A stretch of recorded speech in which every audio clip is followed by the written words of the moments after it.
The day after the terrorist attacks in Paris in November 2015, I attended a very nice film festival in Concord, New Hampshire. Concord is a cozy city nestled in the serene New England landscape. The walls of the theater where the film festival took place were covered with movie posters from old films. My eyes were drawn to the one for Phenix City Story, Phil Carlson's violent and gritty 1955 film. It's a true story about an Alabama town that had been taken over by the mob and turned into the Sin City of the South, a place of gambling, prostitution, drug dealing, violence, and vice.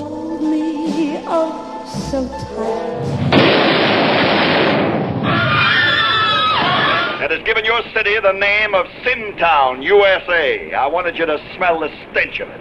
In the last part of the movie, the town's good citizens had finally had enough, and they mount a campaign to take back their town from the mob. The mob, of course, fights back. Ain't you Zeke Ward's kid? With increasingly violent acts of reprisal. I first saw Phenix City Story in a New York City movie theater in the 1970s. And as the tension in the movie's last scenes grew and the on-screen violence became more heated, a man sitting a few rows in front of me got caught up in the action and began shouting at the screen, "Don't let those scumbags push you around! Kill the motherfuckers! Kill them! Get the bastards!" Now I became worried that he might have a gun and open fire on the people in the movie theater. Well, the film finally ended and the lights went up, and I noticed that the man who had been shouting was a little old man. In the dark, he was a big, threatening presence, but in the light, he appeared harmless, diminutive, shy, and a little embarrassed.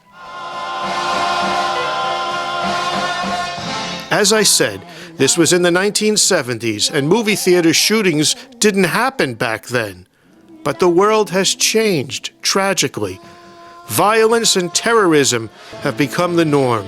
These days, it's not surprising to hear about people getting shot in movie theaters and anywhere else they dare to gather.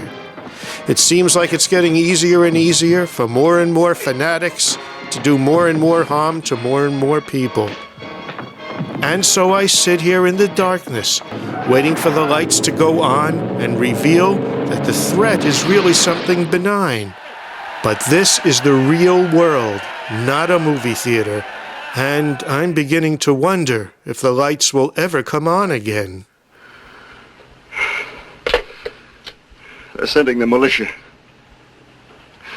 Tomorrow, Phenix City will be under martial law.